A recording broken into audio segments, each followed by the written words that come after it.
Olá, pessoal, que bom estar com vocês aqui no Amazônia Interativa, pelo portal amazônia.com e pelo AmazonSat.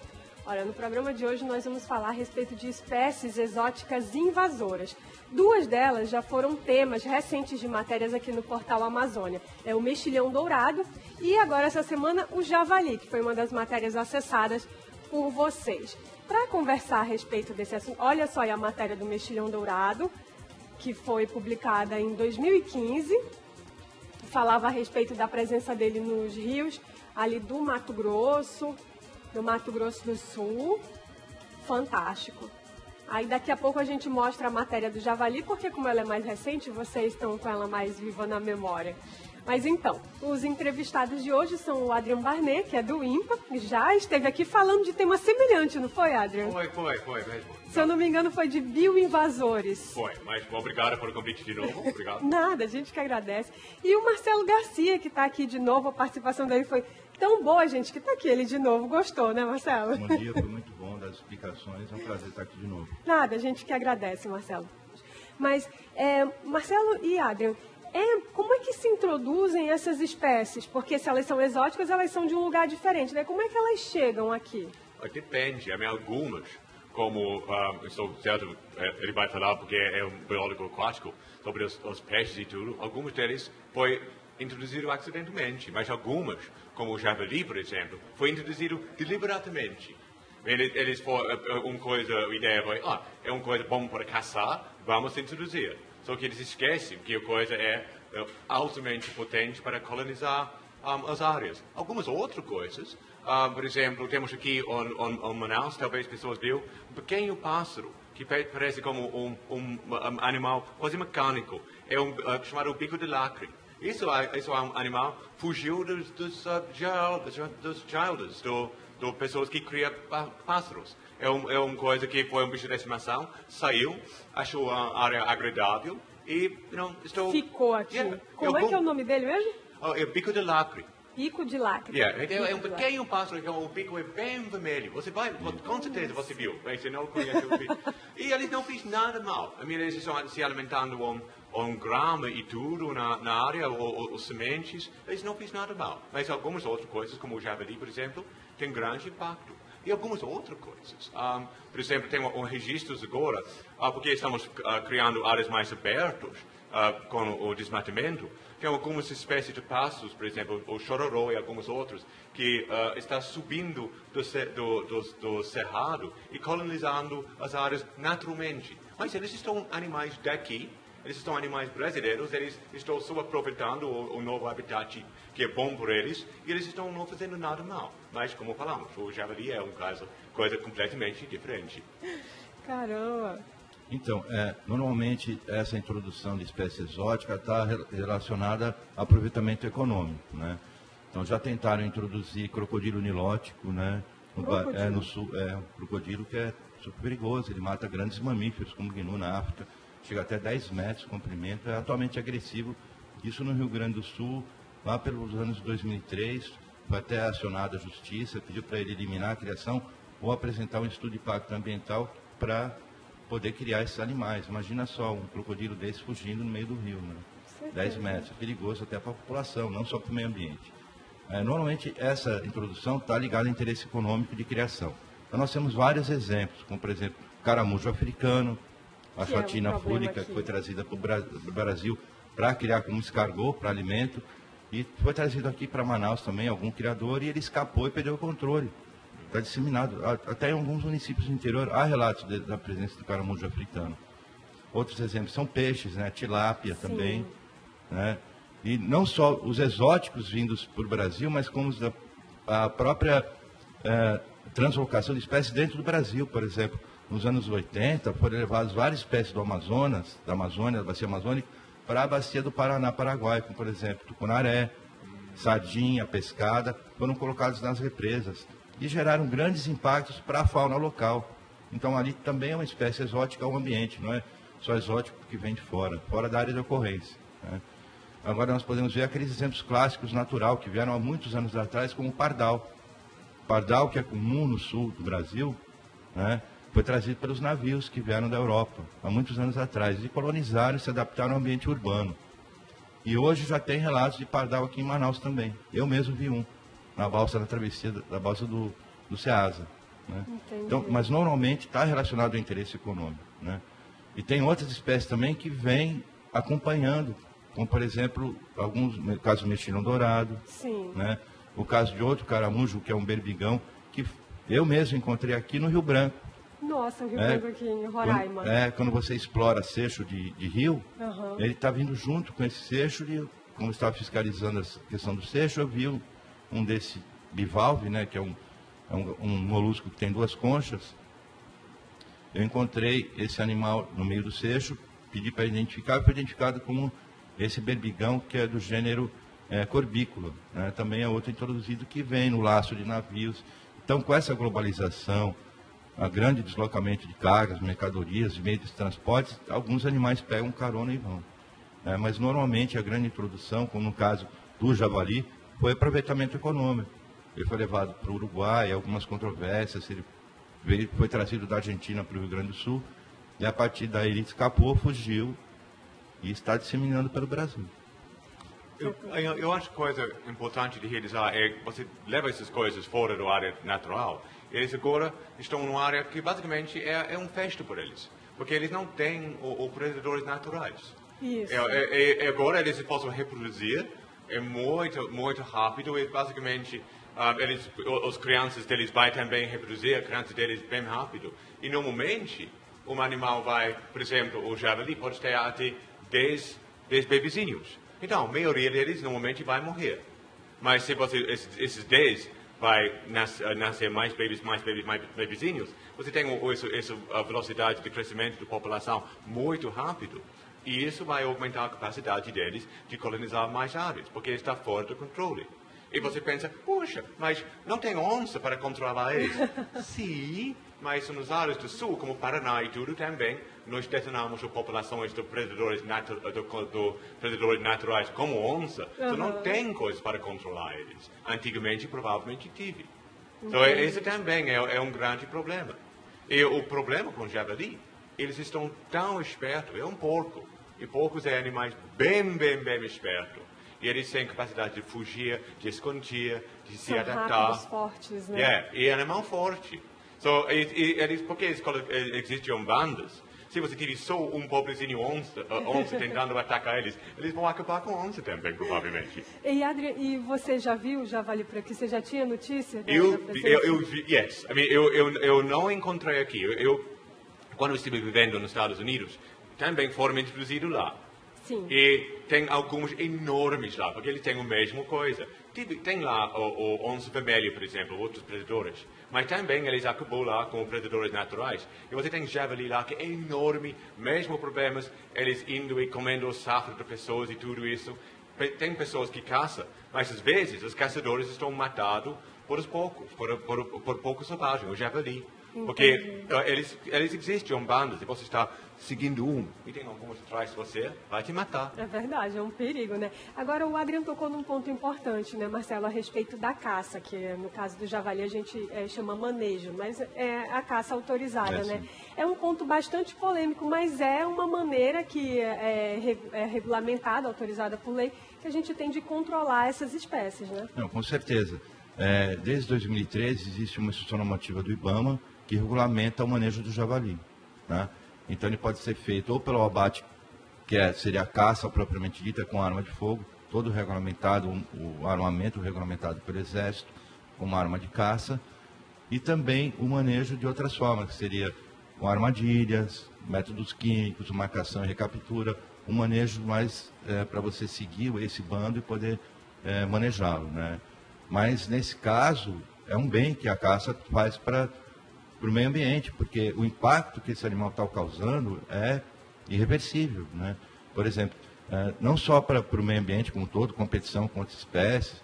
Lembrar que nós temos 2 espécies nossas aqui de porcos, né, nativos, que é o queixado e o catitu. Exatamente. Né? E você pode diferenciá-los, né, porque o javali ele tem o canino fora do maxilar, da boca, ele é torto.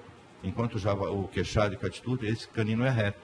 Né? Tem essa diferenciação. E lembrar que você abater um queixado ou catitu é crime ambiental, que é uma espécie nativa. Exato. Então tem que ter esse cuidado também.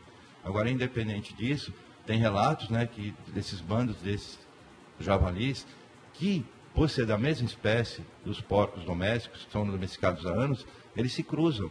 Né, e tem até a forma selvajada, que é o cruzamento do javali que foi trazido da Europa com o porco doméstico, que é o chamado javapor.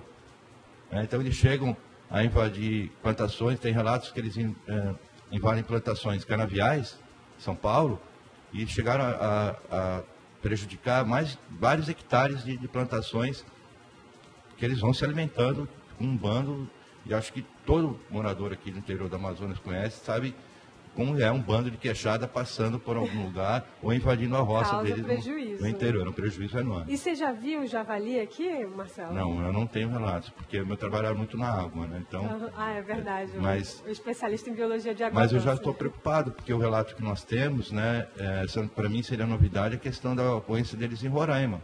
Sim. Porque se nós temos a ocorrência dele em todo o sul, sudeste, chegando à parte do Mato Grosso do Sul e Rondônia e Acre, então é interessante estudar como que ele está em Rondônia e ainda não foi detectado no Amazonas. E pelo que a gente está vendo, ele está ocorrendo apenas em áreas mais abertas, né, ou em áreas de florestas, ou porque ele não foi visto, ou porque ainda ele não está nesse ambiente. Então isso seria interessante observar monitorar. Isso, né? Até agora, temos, por exemplo, no INPA, temos vários monitoramentos, por exemplo, na Reserva Duque, com câmara de trato, especificamente para registrar os animais do médio e grande porte, e também na Jaú e vários outros lugares. E até agora, pelo menos no meu conhecimento, não registramos o javali em nenhum dessas áreas.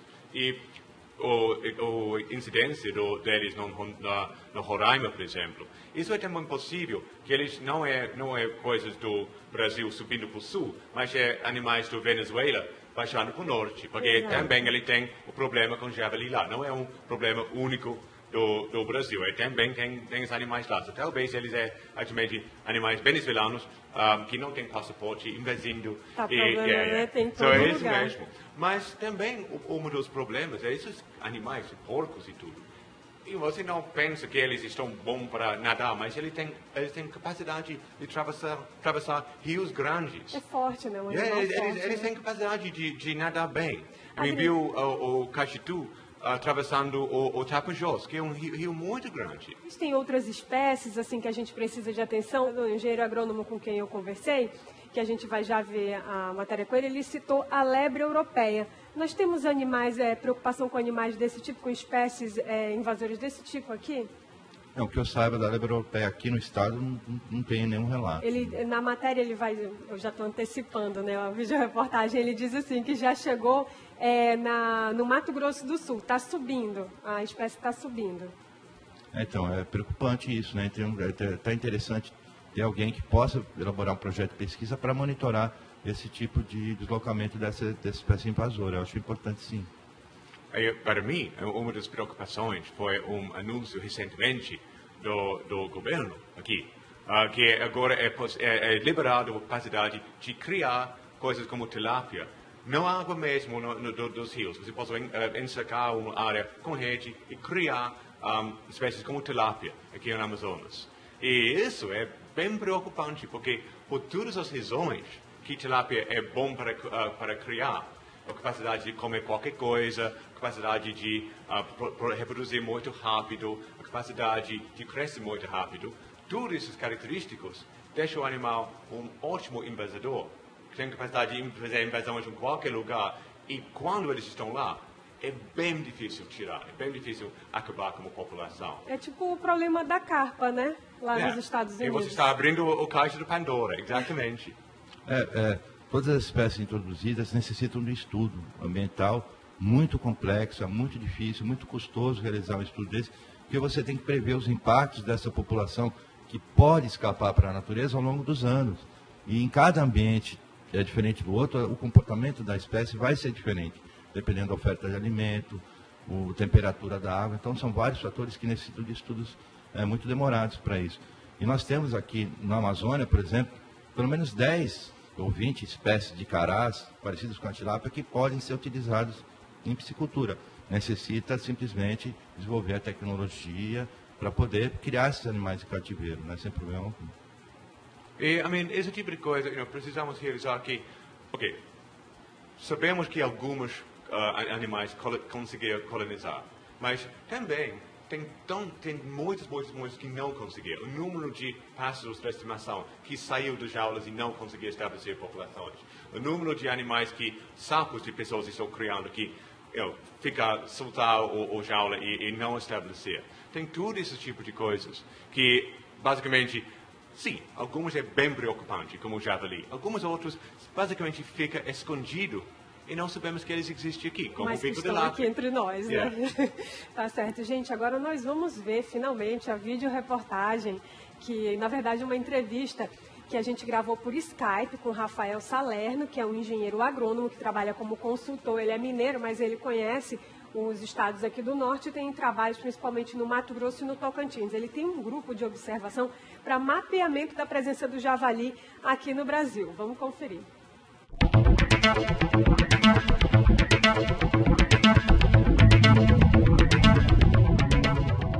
As espécies exóticas invasoras, elas entram em ambientes onde elas não pertenciam anteriormente.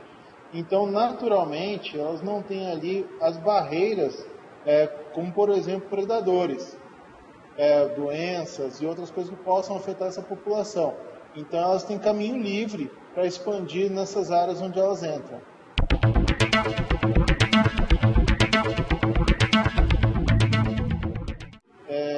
É principalmente importante para nós o javali e a lebre europeia, que vem avançando rapidamente, já entrou pelo sul do país, assim como o javali, e já se encontra também em Goiás, Mato Grosso do Sul e aqui em Minas Gerais. O problema que nós já estamos observando aqui no Centro-Sul é a dizimação, principalmente de cursos d'água, banhados. A Amazônia é tão reconhecida por ter tantos recursos, tanta abundância nessa área, e os javalis principalmente têm uma atuação muito pesada nisso. Eles atuam destruindo nascentes, assoreando rios,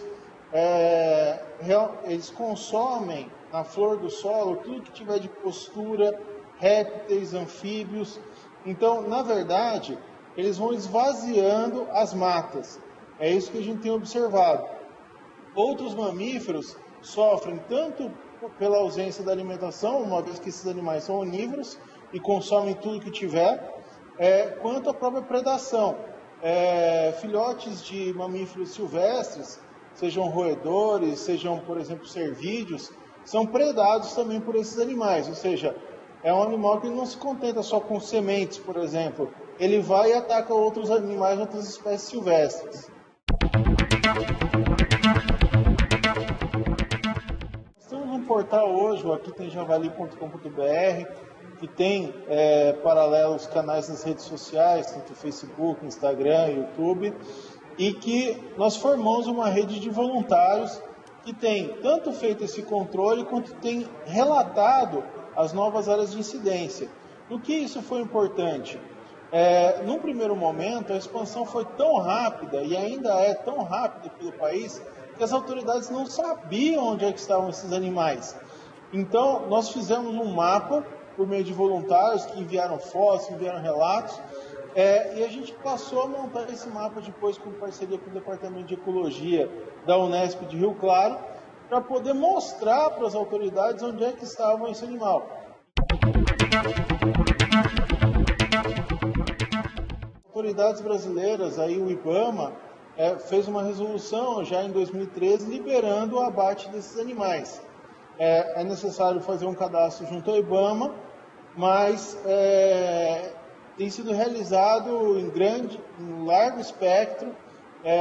Os abates hoje são milhares, têm ocorrido abates diariamente, para poder fazer frente a esses animais. Ainda que a gente saiba que, enquanto praga, provavelmente a gente não vai acabar com ela. Então é importante que, principalmente, ela não entre em novos locais. Nós temos monitorado a região da Amazônia local. Há diversos focos em diferentes estados, inclusive no Roraima. Eu acho que é muito importante a gente saber que A caça por si só é algo em alguns casos aceito e é legal no Brasil, principalmente nos casos de subsistência.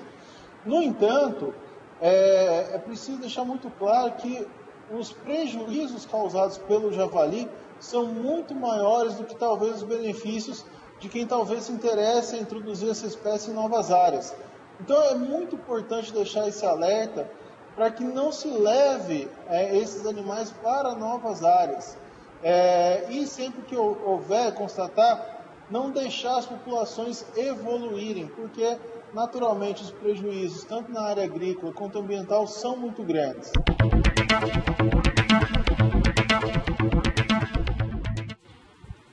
Obrigada, Rafael Salerno. Vocês querem comentar alguma coisa? Eu acho interessante, precisamos realizar que esse animal, o javali, evolucionariamente é do Europa e tudo.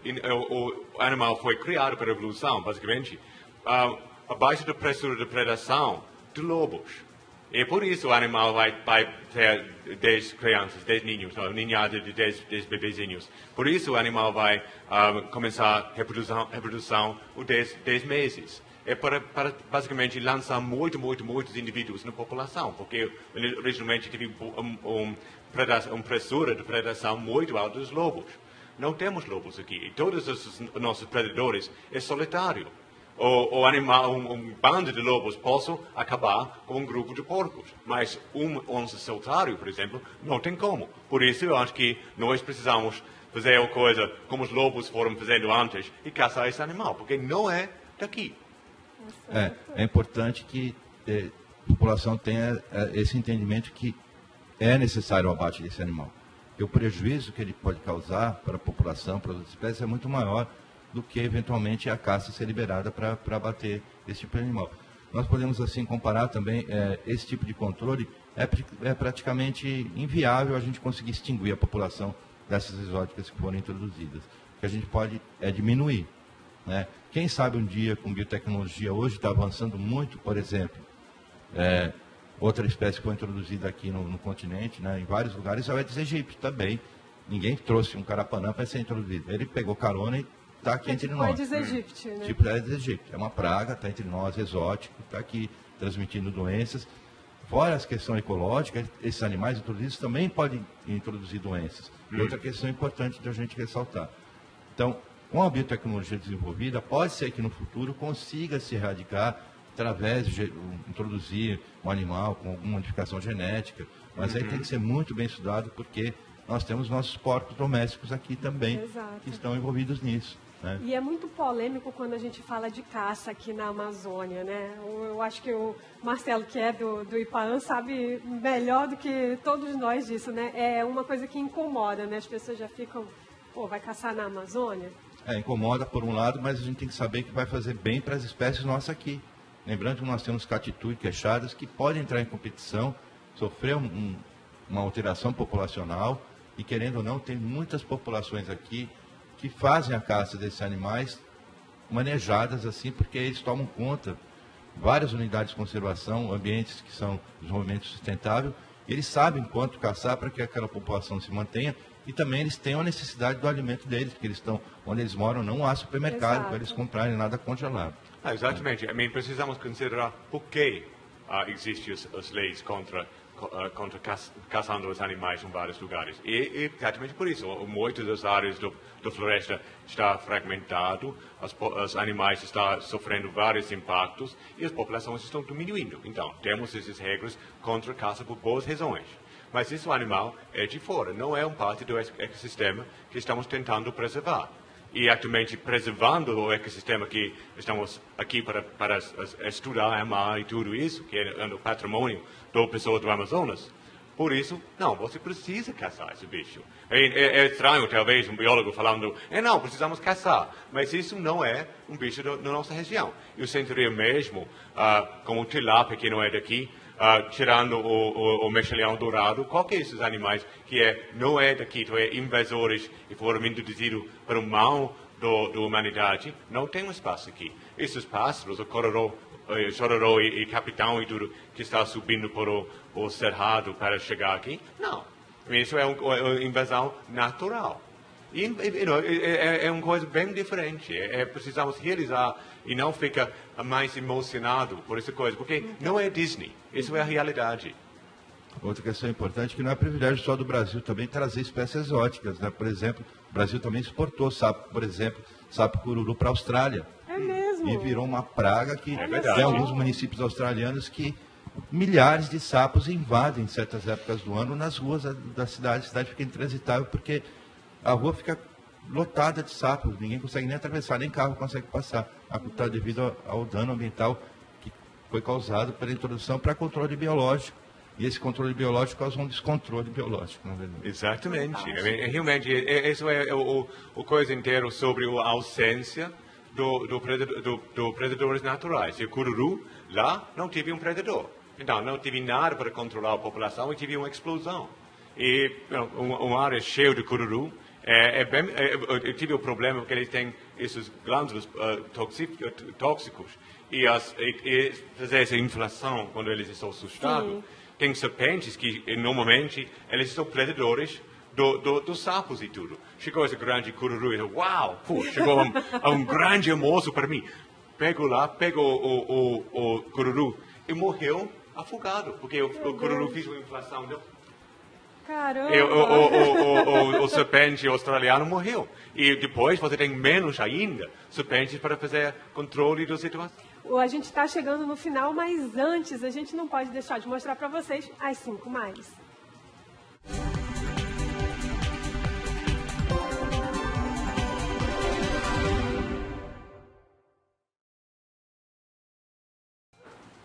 A matéria mais acessada é a respeito do mosquito do gênero Brasidia, que invadiu Manaus essa semana. Houve muitos relatos, a gente teve muitos relatos da presença desse mosquito em várias zonas da cidade. E também uma matéria sobre um indígena da Amazônia que pode ser indicado ao Oscar. Olha só, é um filme, né? Um filme colombiano que fala aí, que retrata aqui a Amazônia. E o próximo é quais serão os Jogos de Futebol das Olimpíadas em Manaus. Vocês não cansam de acessar essa matéria, ainda bem. E outra é o Exército é multado em R$40 mil pela morte da onça Juma. E ainda conheça 8 cachoeiras situadas na Amazônia. E são essas as matérias que estão sendo mais acessadas no portal Amazônia neste momento. E é isso, pessoal. Eu agradeço a presença do Marcelo Garcia, que é gerente de fauna do IPAAM, e também a presença do Adrian Barnet, que é pesquisador aqui do Instituto Nacional de Pesquisas da Amazônia. Mas antes de finalizar, eu quero mostrar para vocês então a matéria que deu origem ao programa de hoje, que é essa daí, que está no seu vídeo, falando a respeito da autorização da caça do javali aqui no norte. Olha só, você sabia que a caça do javali é autorizada pelo IBAMA na região norte? Aí está aí o javali, o personagem principal do programa de hoje. Olha só o tamanho dele. E é isso, pessoal. Mais uma vez, eu agradeço a audiência de vocês. Continuem nos acompanhando pelo portal Amazônia.com. Também estamos nas redes sociais, Facebook, Twitter e Instagram. E é isso. Obrigada mais uma vez e até a próxima.